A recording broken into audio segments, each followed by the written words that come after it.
अगर आप अपनी माँ से प्यार करते हो और उनको खुश देखना चाहते हो तो चैनल को सब्सक्राइब करो, लाइक करो। बहुत ही जल्द आपको खुशखबरी मिलेगी। प्लीज वीडियो को लास्ट तक जरूर देखें।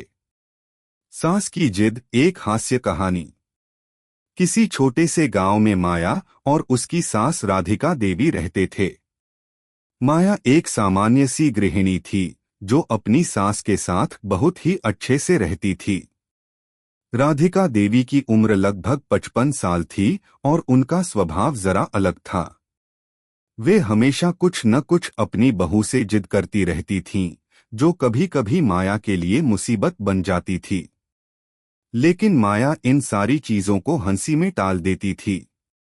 राधिका देवी का एक अजीब सा आदत था, उन्हें हमेशा अपने घर में सब कुछ बिल्कुल अपने तरीके से चाहिए होता था, चाहे वह रसोई में खाना बनाना हो या फिर घर के काम। राधिका देवी को लगता था कि यह सब करने से ही उनके घर की शान बढ़ेगी। माया के लिए ये सब कभी कभी थोड़े हास्यास्पद हो जाते थे, लेकिन माया उनका दिल रखने के लिए कभी कभी उनकी जिद पूरी कर देती थी। राधिका देवी की जिद, चाय का तरीका। यह बात उस समय की है जब माया ने राधिका देवी के लिए चाय बनाने का मन बनाया। राधिका देवी ने पहले ही माया से कह रखा था कि वे सिर्फ उन्हीं चाय पत्तियों से चाय पिएंगी जो उन्होंने खुद मंगवाई हैं। माया ने सोचा कि यह तो बस एक चाय बनाने की बात है, क्या फर्क पड़ेगा। लेकिन राधिका देवी ने यह बात बहुत ही गंभीरता से ली थी। माया, ध्यान रखना, जो चाय पत्तियां मैं लाती हूँ वही सबसे अच्छी होती हैं। दूसरों का इस्तेमाल मत करना। और हाँ, चाय में थोड़ा सा इलायची डालना, नहीं तो मुझे नहीं पसंद आती। माया हंसी दबाते हुए बोली, हाँ मान जी, बिल्कुल। वैसे भी मैं अब जान चुकी हूँ कि चाय बनाने की कला में आप विशेषज्ञ हो। राधिका देवी चाय पीने के बाद माया को घूरते हुए बोली, माया, ये क्या किया तुमने? चाय में इलायची का स्वाद कम है। और देखो, दूध जरा ज्यादा उबाल लिया है। तुम हमेशा ऐसे ही करती हो ना। माया की हंसी रुकते रुकते बोली, मां जी, अगली बार मैं आपके तरीके से बनाऊंगी, मैं वादा करती हूँ। यह सुनकर राधिका देवी थोड़ा संतुष्ट हुई, लेकिन उनके मन में हमेशा कुछ न कुछ और था। अगले दिन फिर वही कहानी। माया ने चाय बनाई और राधिका देवी ने अपनी जिद जारी रखी। बर्तन धोने का तरीका।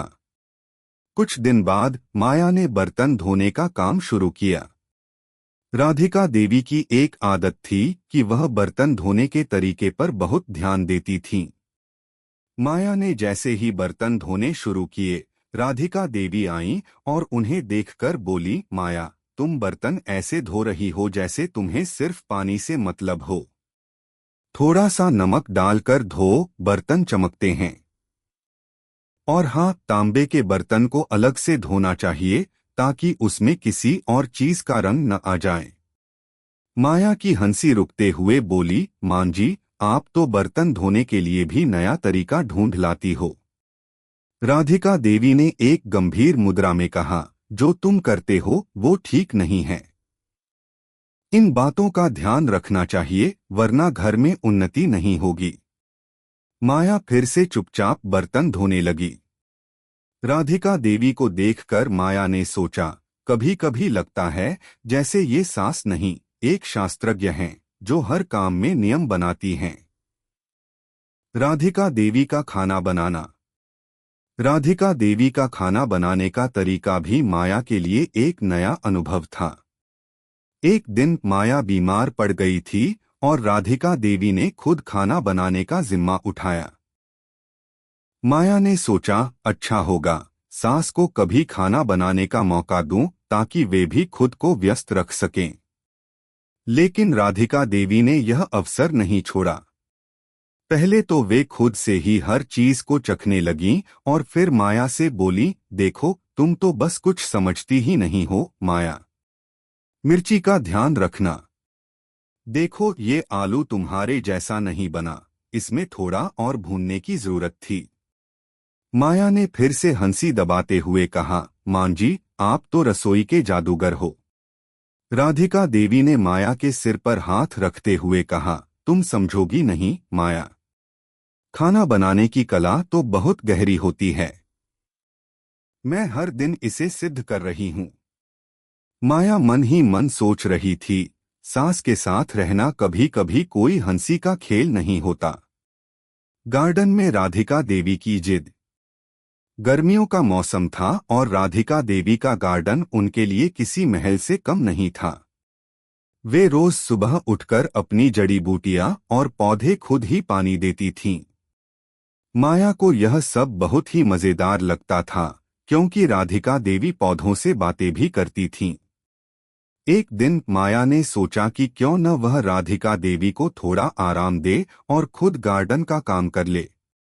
लेकिन जैसे ही राधिका देवी ने यह देखा, वे दौड़ते हुए आईं और माया को रोकते हुए बोली, तुम क्या कर रही हो? ये गार्डन मेरा है। तुम्हें क्या पता कि इन पौधों को कैसे देखना है? माया ने मुस्कुराते हुए कहा, मां जी, थोड़ी देर आराम कर लीजिए, मैं संभाल लूंगी। राधिका देवी ने गंभीर स्वर में कहा, देखो, अगर तुमने इन पौधों को ठीक से पानी दिया तो अगले दिन ये मुरझा जाएंगे। सब कुछ तो मेरे तरीके से ही सही होता है। माया फिर से मुस्कुराई और सोचा, कभी कभी लगता है सास के साथ रहना एक बड़ी चुनौती है।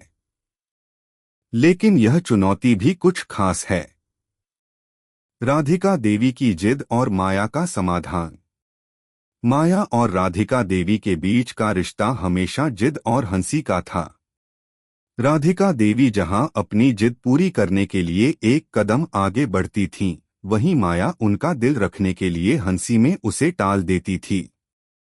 एक दिन राधिका देवी ने माया से कहा, तुम आज शाम को मेरे लिए खीर बनाना।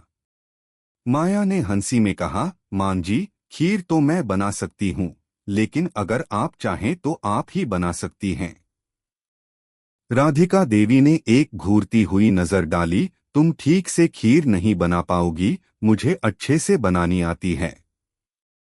माया ने सोचते हुए कहा, ठीक है मां जी, अगली बार हम दोनों साथ में खीर बनाएंगे, ताकि आप भी खुश रहें और मुझे भी थोड़ा सीखने का मौका मिले। राधिका देवी ने माया की बात सुनी और मुस्कुराते हुए बोली, देखो, तुम समझने लगी हो। यही बात मुझे चाहिए थी। रिश्ते की सास बहू की जिद। दिन बीतते गए और माया ने राधिका देवी की हर जिद को एक नई हंसी और समझ के साथ अपनाया।